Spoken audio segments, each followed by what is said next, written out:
Good morning and welcome to study AQ my dear friends. मैं हूं Prashant Mavani. I hope you are doing good. आज 9 मार्च 2021 है और dear friends दिन है Tuesday. If you fell down yesterday stand up today, H.G. Wells का कहना है। अगर कल निराशा मिली आपको, कल अगर आपको अपने टारगेट्स नहीं मिले या फिर कल आप अपने लक्ष्य को हासिल नहीं कर पाए, तो इट्स ओके, दैट्स फाइन। आज का दिन तो है ना हमारे पास। आज फिर से एक और बार प्रयत्न करते हैं। आज हमारे टेबल के ऊपर काफ़ी सारे इंटरेस्टिंग टॉपिक्स हैं डियर फ्रेंड्स। अगर आप यूपीएससी की प्रिपरेशन कर रहे हैं तो एक dedicated smart course study IQ आपके लिए लेकर आया है। भारत की बेस्ट फैकल्टीज़ ने मिलकर इस स्टडी IQ के स्मार्ट कोर्स को डिज़ाइन किया है। इसमें बहुत सारे सब्जेक्ट्स अवेलेबल हैं, as you can see on your screen. Course के इंटरेस्टिंग फीचर्स भी आपकी स्क्रीन के ऊपर हैं। ज़्यादा जानकारी के लिए आप studyiq.com को विजिट करें या फिर हमारे मोबाइल ऐप को डाउनलोड करें। आप डेमो वीडियोस और बहुत सारी चीज़ें हमारे वेबसाइट या फिर ऐप के ऊपर से देख सकते हैं। लेक्चर की PDF को डाउनलोड करने के लिए check out my Telegram channel. You can follow me on Facebook. कल जो मैंने प्रश्न पूछे थे उनके आंसर्स आपकी स्क्रीन के ऊपर हैं। आज का पहला प्रश्न है, नेशनल स्कूल ऑफ ड्रामा जो है वो एक खास प्रकार का सर्टिफिकेट या फिर एक प्रकार का टैग सेंट्रल गवर्नमेंट से हासिल करना चाहती है। इस टैग के माध्यम से नेशनल स्कूल ऑफ ड्रामा जो हैं वो डिग्रीज दे पाएंगे, फिर नए कोर्सेज नए सेंटर्स को स्थापित कर पाएंगे। तो ये टैग या फिर सर्टिफिकेट जो हैं वो कौन सा है या फिर उसका नाम क्या है? वेनेजुएला साउथ अमेरिका का एक देश है। इसकी करेंसी का नाम क्या है? जैसे भारत का इंडियन रुपीज़ है, इस प्रकार से वेनेजुएला की करेंसी का नाम क्या है? म्यांमार के जो मिलिट्री चीफ हैं वो काफ़ी न्यूज़ में रहे हैं, तो उनका नाम भी आपको पता होना चाहिए, तो बताइए उनका नाम क्या है। फिर पाकिस्तान में अभी नेशनल असेंबली, वहाँ की जो पार्लियामेंट का लोअर हाउस है, वहाँ की जो लोकसभा है, तो पाकिस्तान की लोकसभा में एक वोट ऑफ कॉन्फिडेंस हुआ, तो उसमें प्राइम मिनिस्टर इमरान खान को कितने वोट्स मिले? और लास्ट एक इंटरेस्टिंग क्वेश्चन है, USA की एक साइबर सिक्योरिटी फर्म है। इस फर्म के मुताबिक हाल ही में जो भारत में महाराष्ट्र की बात करें तो वहाँ पर ये ब्लैकआउट हुआ था। 2 सी पोर्ट्स के ऊपर भी ब्लैकआउट हुआ, यानी कि वहाँ पर लाइट चली गई थी। तो इसके पीछे एक साइबर अटैक माना जाता है कि ये साइबर अटैक की वजह से हुआ है। तो चाइना की एक कंपनी है जो चाइनीज़ सरकार के साथ मिलकर काम करती है, तो उस कंपनी का नाम क्या है? ये एक बहुत ही इंपॉर्टेंट प्रश्न है। डियर फ्रेंड्स, आज का जो पहला टॉपिक है ये इकोनॉमिक टाइम्स का एक बहुत ही इंटरेस्टिंग आर्टिकल है। आपको याद होगा कल हमने बात की थी, न्यूज़ में देखा था, फाइनेंशियल न्यूज़ में कल हमने देखा था कि प्राइम मिनिस्टर साहब ने जो सागरमाला प्रोग्राम के साथ जुड़ा हुआ एक बेसिकली एक समिट था, तो इस समिट को address maritime summit something like that it was. तो anyway the main thing is कि हमने कल बात की थी कि प्राइम मिनिस्टर साहब ने फॉरेन इन्वेस्टर्स को एक इनविटेशन दिया है। इनविटेशन इस बात का है कि आप भारत में आइए।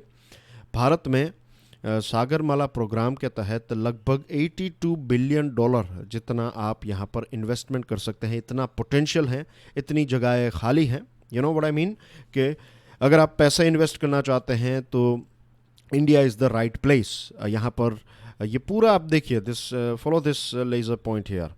गुजरात से अगर स्टार्ट करें तो गुजरात, उसके बाद Maharashtra, then you have Goa, Karnataka, then come down little further Kerala, फिर इस साइड तमिलनाडु हैं, आंध्र प्रदेश हैं, ओडिशा हैं, राइट, वेस्ट बंगाल हैं। तो ये पूरा एक रीजन आप देखिए, और यहाँ पर लक्षद्वीप हैं, यहाँ पर अंडमान एंड निकोबार आइलैंड्स हैं।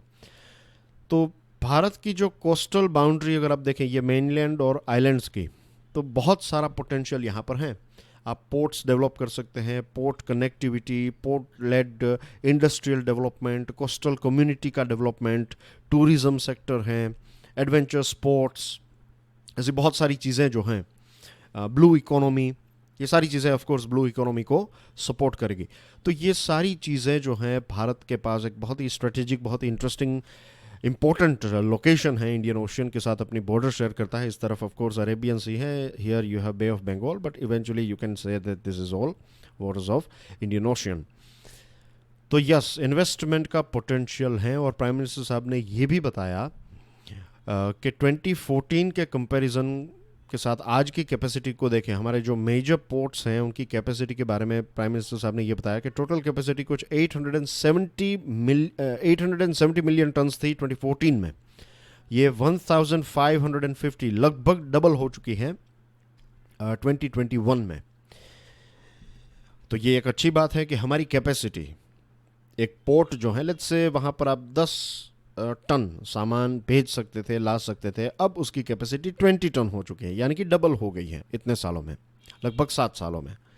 लेकिन क्या इसकी इम्पैक्ट हमें एक्सपोर्ट्स और इंपोर्ट्स के ऊपर देखने को मिली? The answer is no. Merchandise exports का मतलब होता है जो गुड्स, जो सामान हम है ना, सामान को हम मर्चेंडाइज कहते हैं। तो मर्चेंडाइज एक्सपोर्ट्स 2013-14 में हम कितना एक्सपोर्ट करते थे गुड्स का? $312.5 बिलियन का। 2019-20 में ये कितना है? 314.3 बिलियन। तो इसमें कोई इतने सालों में कोई एक ज़बरदस्त बदलाव हमें देखने को नहीं मिला है। इंपोर्ट्स की बात करें तो you can C imports 450 billion 2013-14 में, 2019-20 में ये 467 है। आप सोचेंगे कि इंपोर्ट्स कम और एक्सपोर्ट्स ज़्यादा, it's not like that. Imports भी अच्छे हैं, ऐसा नहीं है कि इंपोर्ट्स करना, ऑफ कोर्स हम पैसे देते हैं इंपोर्ट्स के लिए, लेकिन it's not always finished products. हम रॉ मटेरियल मंगवाते हैं, सेमी फिनिश्ड गुड्स मंगवाते हैं, तो ये सारी चीज़ें हमारी इंडस्ट्रीज़ को भी सपोर्ट करती हैं। तो इसमें कोई इतना बड़ा, हमारी कैपेसिटी भले ही डबल हो गई एज पर प्राइम मिनिस्टर, लेकिन हमें एक्सपोर्ट्स और इंपोर्ट्स में इतना कोई बड़ा उछाल देखने को नहीं मिला है। अगर वॉल्यूम्स इंप्रेसिव होते हैं, वॉल्यूम्स इन द सेंस कि क्वांटिटी अगर आप ज़्यादा बेचते तो ज़्यादा वैल्यू के टर्म्स में, पैसों के टर्म में भी आपको ज़्यादा देखने को मिलता है। Same thing goes with import and exports, right? If port capacity has almost doubled at a time of tepid trade growth, Sagarmala should prioritize the non-port bits of its project pipeline. अगर capacity हमारी double हो चुकी है और imports और exports के ऊपर इतना कोई इम्पैक्ट देखने को नहीं मिला है, तो इसका मतलब ये है कि जो नॉन पोर्ट बिट्स हैं, नॉन पोर्ट बिट्स यानी कि कोयले की बात करें तो भारत एक लक्ष्य रख रहा, भारत का एक लक्ष्य है कि हम डोमेस्टिक कोल, हमारे देश में जो कोयला है उसका प्रोडक्शन इंक्रीज़ करें और हमारा जो हम एक्सपोर्ट जो करते हैं उसको इंक्रीज़ करें, इंपोर्ट्स जो करते हैं कोयले का वो कम करें।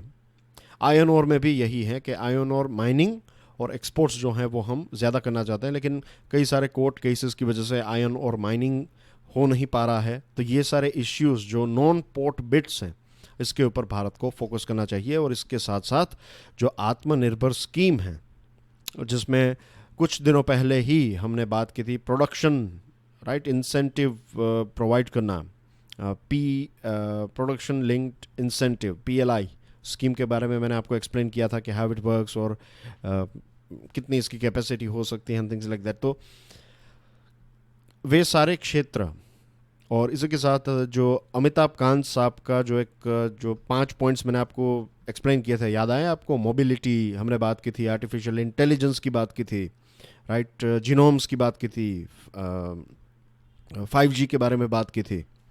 तो ये जो 5 जो सनराइज सेक्टर हैं उसको कैसे हम एक्सपांड कर सकते हैं हमारे यहाँ पर, जब हमारी कैपेसिटी, जब हम रीजनेबल प्राइस में गुड क्वालिटी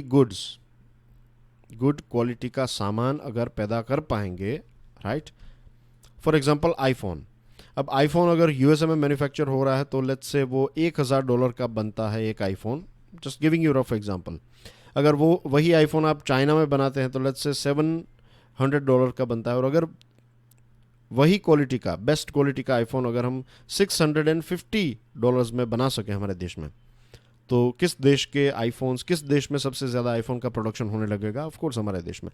तो ये चीज़ सभी प्रोडक्ट्स में अप्लाई हम कर सकते हैं, और ये कहना आसान है, करना थोड़ा डिफ़िकल्ट है, बट एनीवे हमें प्रयास तो करने चाहिए। ये करेंगे तो यस, हमारी जो पोर्ट की कैपेसिटी डबल हुई है तो उसका हम यूटिलाइजेशन कर पाएंगे। इट्स लाइक कि आपके पास एक बड़ा सा ट्रक है, आपके ट्रक की कैपेसिटी है 10 टन्स, लेकिन आप हर रोज़ 5 टन सामान लेकर ही यहाँ से वहाँ जाते हैं, तो 10 टन होने का कोई फ़ायदा नहीं रहा, isn't it? You need to fill up your truck, 5 ton और सामान उसमें डालिए, फिर दूसरा ट्रक लाइए, थिंग्स लाइक दैट। तो इस प्रकार से इंपोर्ट एक्सपोर्ट्स के ऊपर हमें काम करना होगा। Primacy of primacy for quad के लिए कौन सी चीज़ प्राइमेसी या फिर टॉप प्रायोरिटी होनी चाहिए? 2018 में 2018 में चाइना के जो फॉरेन मिनिस्टर हैं यांग यी ने क्वाड के बारे में मीन्स एक उन्होंने बहुत ही लाइटली लिया क्वाड को। उन्होंने कहा कि ये एक headline grabbing idea, it is a headline grabbing idea that would dissipate like sea foam, जो समंदर का फॉर्म होता है एक प्रकार के, जो हम फीन कहते हैं। तो उस हिसाब से ये it will just vanish away, ये कुछ नहीं है। क्वाड एक प्रकार का विचार है और विचार जो है वह ऐसा ही में मिल जाएगा और कुछ नहीं होगा, ऐसा उन्होंने कहा था। लेकिन क्वाड जो है वो धीरे धीरे सीरियस, धीरे धीरे एक्सपांड होता जा रहा है। यूएसए के जो डिफेंस सेक्रेटरी हैं ऑस्टिन लॉयड, वहाँ के डिफेंस मिनिस्टर, वहाँ पर यूएसए में डिफेंस मिनिस्टर नहीं, उनको डिफेंस सेक्रेटरी कहते हैं। तो यूएसए के डिफेंस मिनिस्टर जो हैं अपनी फर्स्ट फॉरेन की जो ट्रिप है वो एशिया के देशों में करने वाले हैं, नाटो के हेडक्वार्टर्स में नहीं। जो नाटो के साथ जुड़े हुए देश हैं उनके साथ नहीं, वो एशिया में विजिट करने वाले हैं। दिस इटसेल्फ इंडिकेट्स कि यूएसए के लिए एशिया जो है वो एक इम्पोर्टेंट कॉन्टिनेंट है। दूसरी चीज़, the foundation was laid with a quad foreign ministers meeting initiated by the month and a half old US administration. USA का जो नया एडमिनिस्ट्रेशन है 1.5 महीने के अंदर उन्होंने एक क्वाड की फॉरेन मिनिस्टर्स की मीटिंग जो है वो अरेंज की। इसका फाउंडेशन जो है वो उन्होंने तैयार किया। We are talking about Biden administration. इसके पीछे रीज़न ये है क्योंकि पैसिफिक ओशियन के साथ यूएसए अपनी बॉर्डर शेयर करता है और इंडियन ओशियन जो है ये ट्रेड और सारी चीज़ें, ऑफकोर्स पैसिफिक भी ट्रेड के लिए इंपॉर्टेंट है, लेकिन इंडियन ओशियन, पैसिफिक ओशियन, ये दोनों जो हैं ये ट्रेड, ओवरऑल ग्लोबल ट्रेड के लिए इंपॉर्टेंट है। और यूएसए का दूसरा जो साइड है जिसको हम कहते हैं ईस्टर्न कोस्ट, ये वेस्ट कोस्ट हो गया यूएसए का, ईस्टर्न कोस्ट जो है वो अटलांटिक ओशियन के साथ अपनी बॉर्डर शेयर करता है। वहाँ पर इतना कोई खास इश्यू नहीं है, लेकिन यहाँ पर चाइना जो है वो बेल्ट एंड रोड इनिशिएटिव से, बीआरआई के माध्यम से चाइना क्या कर रहा है, धीरे धीरे ये बेल्ट एंड रोड इनिशिएटिव को मिलिटराइज कर रहा है। और बाइडन एडमिनिस्ट्रेशन ने जो अपना फर्स्ट मेमोरेंडम इश्यू किया है उन्होंने उसमें ये फर्स्ट मेमोरेंडम में ये कहा है कि China is number 1 challenge. USA के लिए नंबर 1 चैलेंज क्या है? China. Belt and road initiative जो है बीआरआई, इसको कई बार one belt one road OBOR भी कहते हैं, वन बेल्ट वन रोड या फिर बीआरआई। तो बेल्ट एंड रोड इनिशिएटिव में चाइना आप देखिए तो this is their belt and this is their belt and this is their road. ये थोड़ा उल्टा है, जो समंदर का रास्ता है उसको वो रोड कहते हैं और ये वाला पोर्शन जो है ऑरेंज लाइन उनको वो बेल्ट कहते हैं। तो यहाँ पर हम्बनटोटा के बारे में हमने बात की है। ग्वादर के बारे में आपको पता होगा, ये चाइना पाकिस्तान इकोनॉमिक कॉरिडोर जो जम्मू एंड कश्मीर से पास होता है, गिलगित बल्तिस्तान वाला जो पोर्शन है वहाँ से ये पास होता है। और यहाँ पर ग्वादर में भी मिलिटराइजेशन करने की बात है, यहाँ पर है। फिर ये वाला पोर्शन जिबूटी में ऑलरेडी चाइना ने अपना मिलिट्री बेस बना लिया है। यहाँ के देशों में भी वो आकर, या म्यांमार हैं या फिर बांग्लादेश हैं, तो इन सारे देशों में भी वो इस प्रकार की चीज़ें कर रहा है। वहाँ पर पहले डेवलपमेंट के नाम पर डेवलपमेंट करेगा, पोर्ट्स डेवलप करेगा, फिर उसके बाद वहाँ पर मिलिटराइजेशन करेगा। तो ये सारी चीज़ें जो हैं वो क्वाड देशों के लिए चिंता का विषय है, क्योंकि क्वाड देशों में आप देख सकते हैं यू हैव ये चारों के चार देश। ऑस्ट्रेलिया एक ऐसा देश है जो इंडियन ओशियन और पैसिफिक ओशियन दोनों के साथ बॉर्डर शेयर करता है, इंडिया के साथ, इंडियन ओशियन के साथ ऑफ कोर्स। जापान जो है वो सिर्फ पैसिफिक ओशियन के साथ, और यूएसए जो है वो सिर्फ पैसिफिक ओशियन के साथ as far as Quad is concerned. और ये जो इन दोनों महासागरों को कनेक्ट करने वाला, इंडियन ओशन और पैसिफिक ओशन को कनेक्ट करने वाला जो रास्ता है वो यहाँ से निकलता है साउथ चाइना सी में, जो जिसके ऊपर चाइना का फ़िलहाल दबदबा है।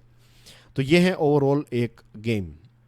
दूसरी चीज़ कि इंडिया और रशिया की जो समिट है वो लास्ट मिनट पर कैंसिल की गई बिकॉज ऑफ कोविड-19, लेकिन यूएसए के जो सेक्रेटरी हैं, सेक्रेटरी ऑफ स्टेट और डिफेंस मिनिस्टर, यानी कि फॉरेन मिनिस्टर और डिफेंस मिनिस्टर, दोनों ने दिल्ली तक वो आए और यहाँ पर एक मीटिंग की एमिड पेंडेमिक। इसी के साथ टोक्यो में एक मीटिंग हुई थी जहाँ पर हमारे जयशंकर साहब भी गए थे। और अब चाइना जो है वो टेक्नोलॉजी के क्षेत्र में यूएसए को चैलेंज देने लगा है। तो this is the thing that should be याद कीजिए जो आज की ये डिस्कशन है इसकी शुरुआत हमने की थी, what should be the primacy for quad. तो क्वाड को आप समझ गए, उसका जो लक्ष्य है समझ गए। नाउ द थिंग इज कि जापान, ऑस्ट्रेलिया, यूएसए, ये 3 जो बाकी के देश हैं क्वाड के, उससे हमें कोई इतना कटिंग एज टेक्नोलॉजी का फ़ायदा नहीं हुआ है। भारत को इतना कोई ख़ास फ़ायदा, ऑफ कोर्स थोड़ी बहुत चीज़ें हमने उनको दी है, थोड़ी बहुत चीज़ें उनसे ख़रीदी हैं, ये सारी चीज़ें चल रही हैं। लेकिन चाइना का जिस प्रकार से टेक्नोलॉजिकल वर्ल्ड में एक चैलेंज बढ़ता है, फॉर एग्जांपल साइबर सिक्योरिटी, जो आज का मैंने एक आपको प्रश्न पूछा है कि कैसे अब साइबर अटैक्स भी करने लगा है, तो ये सारी चीज़ों को ध्यान में रखते हुए क्वाड जो है उनकी नेक्स्ट समिट में उनको सिक्योरिटी, खास करके टेक्नोलॉजिकल प्रोडक्ट्स और टेक्नोलॉजिकल सर्विसेज और सिक्योरिटी जो हैं इसके ऊपर ज़्यादा फोकस करना चाहिए। Moving on to next item, this one is Syrian quagmire. Pioneer का एक इंटरेस्टिंग आर्टिकल है। आपको अरब स्प्रिंग के बारे में पता है? आई थिंक आपने कहीं ना कहीं तो इसके बारे में पढ़ा होगा, अरब स्प्रिंग। यहाँ पर देखिए, फॉरगेट अबाउट दिस BRI, लेकिन ये वाला पोर्शन जो है, you know this very well right, मैं कई बार आपको एक्सप्लेन कर चुका हूँ, और अगर आप नए हैं देन डोंट वरी, थोड़े टाइम तक इस लेक्चर को फॉलो करेंगे तब हम कभी ना कभी आने वाले दिनों में जब भी इस पर्टिकुलर रीजन के साथ जुड़ा हुआ कोई इंटरेस्टिंग आर्टिकल या फिर ऐसी कोई चीज़ होगी तो हम इसके डेडिकेटेड मैप को भी देखेंगे। तो ये जो पोर्शन मैंने यहाँ पर हाईलाइट किया है, this is West Asia, right, ये वेस्ट एशिया है, और ये वाला पोर्शन जो है this is North Africa. Okay, बस just keep this thing in mind, this is North Africa and this is West Asia. अब अरब स्प्रिंग जो है इसकी शुरुआत हुई लीबिया में, this is Libya here, Libya आपको यहाँ पर मिलेगा, you'll find Libya somewhere here. तो लीबिया देश जो है इसमें अरब स्प्रिंग की शुरुआत हुई। अब अरबिक देशों के बारे में मैं आपको एक प्रश्न पूछूं, जब मैं पूछूं अरबिक कंट्री, और मैं अगर आपको ये प्रश्न पूछूं थोड़ा स्पेसिफिकली कि अरेबिक देशों में पॉलिटिकल सिस्टम जो है वो किस प्रकार की होती है, क्या वहाँ पर डेमोक्रेसी है, क्या वहाँ पर इलेक्शंस होते हैं? The answer is no. आपके दिमाग में आई बिलीव कुछ ना कुछ आपने सुना पड़ा होगा कि वहाँ के सुल्तान होते हैं, बड़े राजा होते हैं वहाँ के, और अपनी बहुत सारी कार्स में वो निकलते हैं, उनके पास बहुत ज़्यादा ऑयल हैं, इज़न्ट इट? अरबिक देशों की बात करें, इसमें इजिप्ट भी आ गया, लीबिया हैं, वेस्ट एशिया के लगभग सारे देश। तो ये जो अरब स्प्रिंग है उसकी शुरुआत इसलिए हुई क्योंकि यंगस्टर्स जो हैं, यहाँ की पॉपुलेशन भी काफ़ी यंग है, खास करके लीबिया और इन सारे देशों की।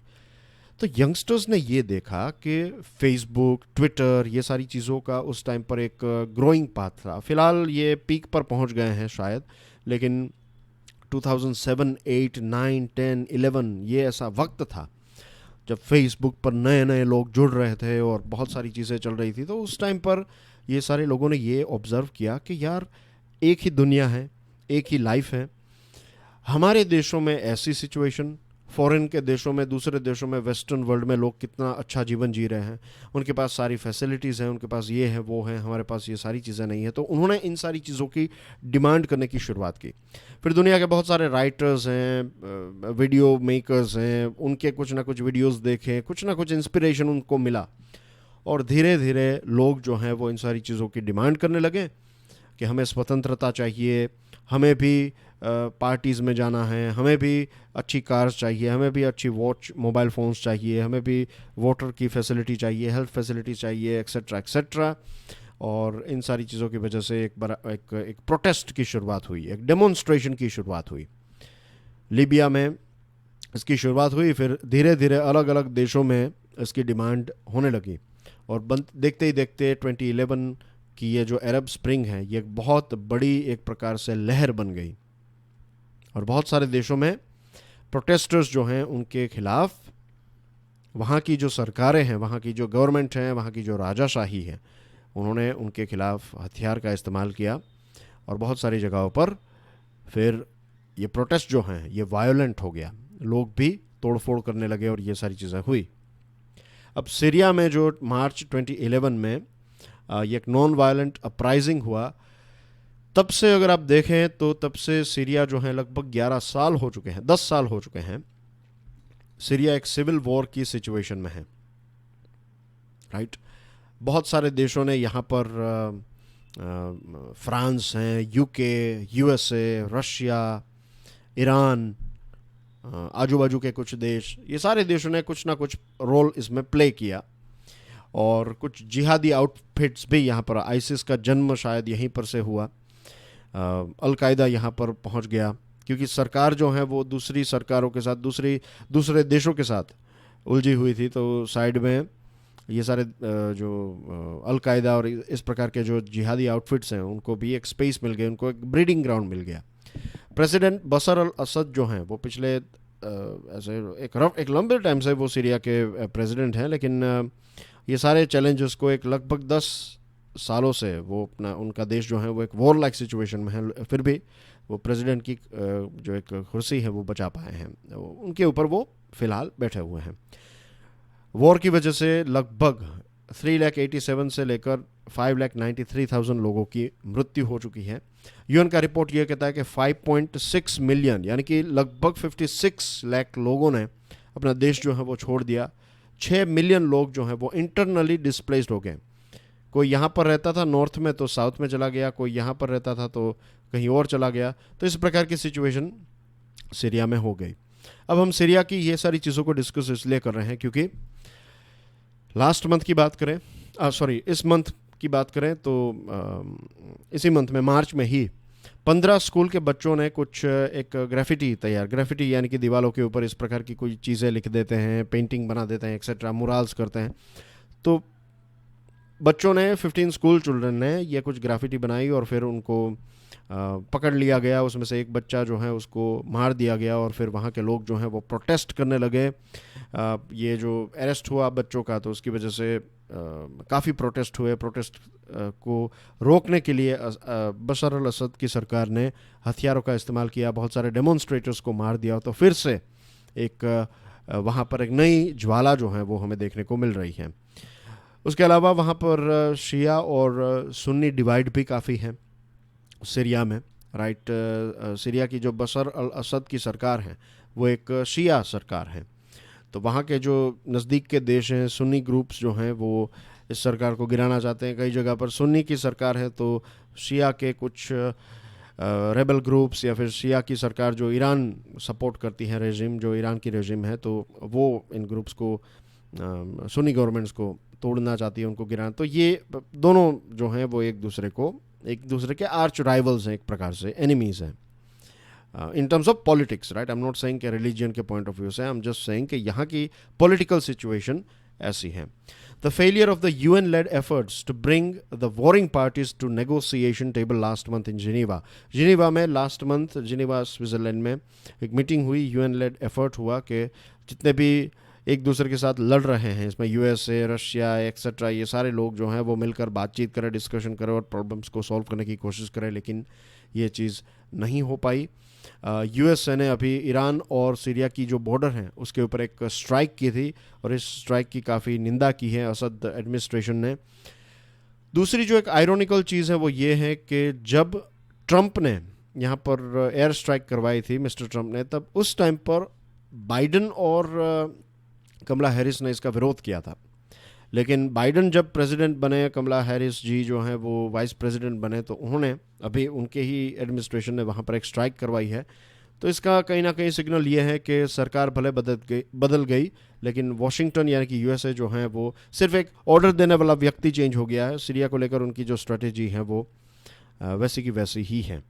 सीरिया का प्रॉब्लम अगर सोल्व करना है तो यूएसए, रशिया, ईरान, टर्की, ये सारे देशों को और जो अलग अलग ग्रुप्स हैं इन सभी को मिलकर एफर्ट्स करने पड़ेंगे और ये सारी चीज़ें यूएन को करवानी पड़ेगी, वरना ये सारे प्रॉब्लम्स यहाँ पर चलते ही रहेंगे। क्योंकि फ़िलहाल सिचुएशन ऐसी है, रशिया, ईरान और टर्की सीरिया को सपोर्ट करते हैं। यूएसए, फ्रांस, यूके और दूसरे देश जो हैं, सऊदी अरेबिया एक्सेट्रा, ये बशर अल असद के ओपोजिशन में यानी कि उनका विरोध करते हैं।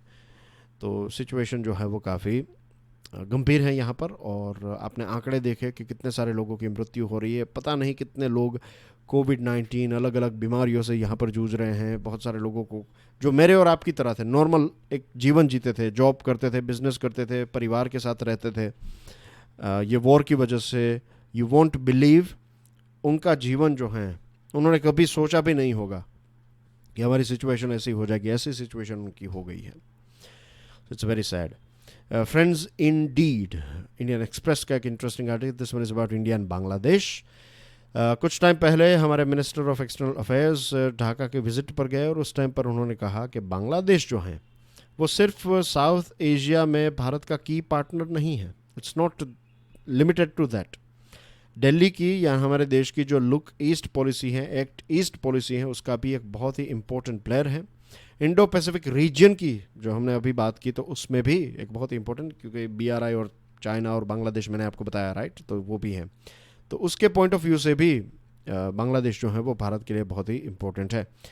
एक और चीज़ मैं आपको बताना चाहता हूँ, जब भी फॉरेन मिनिस्टर किसी देश की यात्रा करते हैं, और अगर बड़ा प्लान यह है कि आज उन्होंने यात्रा की तो कुछ 1-1.5 महीने के बाद प्राइम मिनिस्टर विजिट करते हैं, ज़रूरी नहीं है, लेकिन जब एक prime minister level, 2 prime minister, let's say prime minister Modi जाने वाले हैं 26 मार्च को बांग्लादेश में, तो उससे पहले क्या होगा, उससे पहले आपको देखने को मिलेगा कि फॉरेन मिनिस्टर वहाँ पर जाएंगे, वहाँ के फॉरेन मिनिस्टर को मिलेंगे, या फिर उससे पहले फॉरेन सेक्रेटरी जो है वो जाएंगे, उसके बाद फॉरेन मिनिस्टर जाएंगे, राइट, और उसके बाद दूसरे मिनिस्टर्स जा सकते हैं, डिपेंड्स, हर एक देश में ऐसा फिक्स नहीं है कि यही जाएंगे यही, लेकिन प्राइम मिनिस्टर जाएंगे, उससे पहले जो जूनियर्स हैं फॉरेन मिनिस्टर्स एक्सेट्रा, तो वो जाकर सारा एक ग्राउंड जो है वो तैयार कर देंगे, सारी बातचीत, क्या क्या टॉपिक्स के ऊपर डिस्कशन होगी, ये सारी चीज़ें एंड थिंग्स, और उसके बाद फाइनली प्राइम मिनिस्टर जाते हैं। तो this is how it works, ये आपकी नॉलेज के लिए है कि बैकग्राउंड में चीज़ें कैसे काम करती हैं।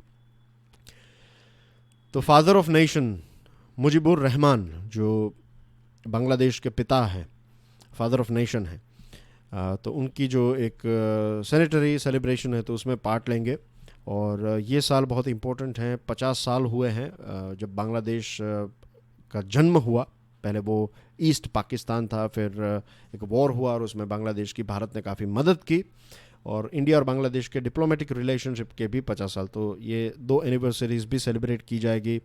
इसके अलावा कल्चरल रिलेशन हैं, लिंग्विस्टिक समानताएं हैं, रविंद्रनाथ टैगोर और बहुत सारी चीज़ें, तो कल्चर और बहुत सारी चीज़ें हमारे दोनों देशों के अंदर काफ़ी, एक टाइम पर तो हम एक ही थे ना, इट वाज वन कंट्री, उसके बाद ये पाकिस्तान और पार्टीशन हुआ और फिर बांग्लादेश एंड थिंग्स, तो ये हिस्ट्री आप जानते हैं, तो I am not going to deep into it. Foreign secretary Harsh Shringla ji जब ढाका की विजिट पर गए थे लास्ट ईयर 2020 में, तब उन्होंने बहुत सारी डिस्कशन की, और उसके बाद हमें क्या देखने को मिला कि जब रिपब्लिक डे परेड थी तो उसमें पहली बार बांग्लादेश की जो आर्मी है उसका कंटीजेंट है, उसने हमारे देश में परेड की, तो दैट वाज सॉर्ट ऑफ एक प्रकार से विश्वास एक दूसरे के ऊपर, ये इसका प्रतीक है। इंडिया ने 2 मिलियन वैक्सीन डोजेस, आज तक इतने बड़े वैक्सीन के डोज हमने किसी भी देश को नहीं पहुंचाए, तो इतने बड़े डोजेस भी हमने पहुंचाए, तो दिस इज़ ऑल्सो अबाउट इससे पता चलता है कि वो बांग्लादेश हमारे लिए कितना इम्पोर्टेंट है। फिर ट्रांजिट रूट की बात करें तो जयशंकर साहब ने ये बताया कि प्रैक्टिकल लेवल पर भी आपको देखने को मिलेगा कि जो चित्तगोंग है तो वहाँ पर कार्गो कंटेनर्स पहुँचाना, फिर एक इनलैंड वाटरवेज के माध्यम से त्रिपुरा और बांग्लादेश को ज्वाइन करना, तो ये सारी चीज़ें चल रही हैं। इसके अलावा एनर्जी सेक्टर हो या फिर security, trade, transport, connectivity, culture, people to people, ये सारे क्षेत्रों के ऊपर भी दोनों देश मिलकर काम कर रहे हैं। एक लंबे टाइम से एक पेंडिंग इश्यू है, एक रिवर है तीस्ता रिवर का जो पानी हमें बांग्लादेश के साथ शेयर करना है, तो उसको लेकर काफ़ी हमने कोशिशें की, लेकिन आज भी हम वो फाइनल नहीं कर पाए, और उसकी वजह से वहाँ के prime minister Sheikh Hasina madam जो हैं उनको काफ़ी भला बुरा सुनना पड़ा, मीन्स उनके लिए एक प्रकार से पॉलिटिकल चैलेंज हो गया था कि इंडिया इतना अच्छा दोस्त है तो फिर इंडिया में पानी क्यों, ये पानी वाला इश्यू जो है वो क्यों सॉल्व नहीं करता, ये सारे प्रश्न भी उनके खिलाफ उठे थे। बट एनीवे, होपफुली ये सारे प्रॉब्लम्स जो हैं वो हम सॉल्व कर लेंगे। एक चीज़ जो हमें ध्यान में रखनी है वो ये है कि ये सारी चीज़ें गवर्नमेंट की तरफ से चल रही है, लेकिन इलेक्शन के टाइम पर बीजेपी के कुछ नेताओं ने कुछ नेगेटिव चीज़ों का इस्तेमाल किया है। सिर्फ बीजेपी नहीं, दूसरे भी पॉलिटिशियंस ने कुछ बातें बताई है ये बांग्लादेश के रेफ्यूजीज़ और ये सारी चीज़ों को लेकर। तो ऐसी चीज़ें, ऐसे शब्द जो हैं, ऐसे चीज़ें जो हैं वो हमें इलेक्शन के भाषण के टाइम पर वी शुड अवॉइड इट, वरना क्या होगा कि पॉलिटिशियंस अपना काम एक तरफ करते हैं, लेकिन दूसरी तरफ एज ए गवर्नमेंट जो हमने अचीव किया है वो सारी चीज़ों के ऊपर एक एक हर्डल्स क्रिएट होंगे। आई एम नॉट सेइंग कि बंद हो जाएगा रिलेशन, लेकिन फिर स्पीड ब्रेकर्स हम क्यों क्रिएट करें। फाइनेंशियल न्यूज़ की बात करें तो बैंक्स ने जो लोन रेट है, होम लोन का रेट जो है उसको सबसे कम, पिछले 10 सालों में सबसे कम 6.7%, ICICI से SBI ने भी 6.7% रखा है। तो जब लोन रेट कम होता है तो लोग लोन्स अफोर्ड कर पाते हैं। जब लोग घर की डिमांड करेंगे, आप एक बिल्डिंग अगर नई बन रही है तो उसमें कितनी सीमेंट, लोहा, कितने सारे लोगों को काम मिलेगा, राइट। इलेक्ट्रिशियंस हैं, प्लम्बर्स हैं, वाटर सप्लायर्स हैं, नेम इट, ट्रक ड्राइवर्स जो हैं सामान लेकर आएंगे छोड़ेंगे, टाइल्स बनाने वाली कंपनी, टाइल्स लगाने वाले लोग, तो कितने सारे लोगों को काम मिलेगा। उसके बाद भी काम चलता रहेगा। कोई कलर करने के लिए आया, कोई इंटीरियर डिज़ाइनर को कुछ दे दिया, आपने टेबल खरीदा, फर्नीचर खरीदा, wrist watch not table watch खरीदी, या फिर वॉल क्लॉक खरीदी, तो ये कितनी सारी चीज़ें। आप एक नया घर बसाते हैं तो कितने सारी फैक्ट्रीज, कितनी सारी बिजनेस, कितने सारे सेक्टर्स को काम मिलता है। तो लोन रेट जब कम होता है तो इसकी इम्पैक्ट जो है वो इतनी बड़ी होती है। This is how you study. ये इकोनॉमिक्स जो हैं, राइट, इकोनॉमिक्स आप पढ़ सकते हैं, लेकिन इकोनॉमी जो है उसको आपको समझना पड़ेगा। This is like practical side of things. FICCI ने एक सर्वे किया और पता चला कि जो बिजनेस इंडिया की जो बड़ी बड़ी कंपनीज हैं उनका कॉन्फिडेंस हाईएस्ट लेवल पर है। कॉन्फिडेंस जब हाई होता है इसका मतलब यह है कि बिजनेस इन्वेस्ट करने के लिए सोचेंगे। अब समझिए कि टाटा की एक फैक्ट्री वेस्ट बंगाल में है, अब वो दूसरी फैक्ट्री कर्नाटका में खोलेंगे, तो कर्नाटका के लोगों को और ओवरऑल हमारे देश के कितने सारे लोगों को जॉब्स मिलेगी। अगेन वहाँ पर फैक्ट्री सेटअप करेंगे, जस्ट लाइक जैसे घर बनाते हैं तो वैसे फैक्ट्री बनाएंगे तो कितनी सारी चीज़ों को आप ऑर्डर करेंगे तो कितने सारे बिजनेस को काम मिलेगा। तो this is also positive for economy. Tourism ministry और एग्रीकल्चर मिनिस्ट्री ने एक MOU साइन किया है और सेरीकल्चर, सिल्क बनाने के ऊपर जोर दिया जाएगा। तो ये एक छोटी सी इजी टू अंडरस्टैंड खबर है। ईरान से हमने ऑयल ख़रीदना कम किया, लेकिन चाइना ने ऑयल का वॉल्यूम जो है ईरान से ख़रीदना बहुत ज़्यादा कर दिया। तो एक तरफ USA ने सैंक्शंस लगाए ईरान के ऊपर, लेकिन दूसरी तरफ अगर हम देखें तो चाइना बिंदास ईरान से ऑयल ख़रीद रहा है, और हमारे जैसे कुछ देश जो हैं वो उनसे ऑयल ख़रीदना लगभग हमने बंद कर दिया। फिर बैंक ने 1.2 लाख करोड़ रुपीस पिछले 9 महीने में राइट ऑफ या फिर राइट ऑफ की है। राइट ऑफ यानी कि भूल गए आपने किसी को 100 रुपये दिए थे, राइट, अलग अलग लोगों को, किसी को 5, किसी को 10, किसी को 20, किसी को 50, ऐसे ऐसे करके आपने 100 रुपये डिस्ट्रीब्यूट किए थे। आपको वापस कितने मिले? Let's say 95 rupees. बाकी के 5 रुपये आपको कभी नहीं मिलेंगे। तो व्हाट यू आर डूइंग, आप भूल जाएंगे उस पैसों को। तो सेम थिंग बैंक्स ने की है। 1.2 लाख करोड़ रुपीज़ पिछले 9 महीनों में बैंक को भूल जाने पड़े। तो ये एक बहुत बड़ा नुकसान है।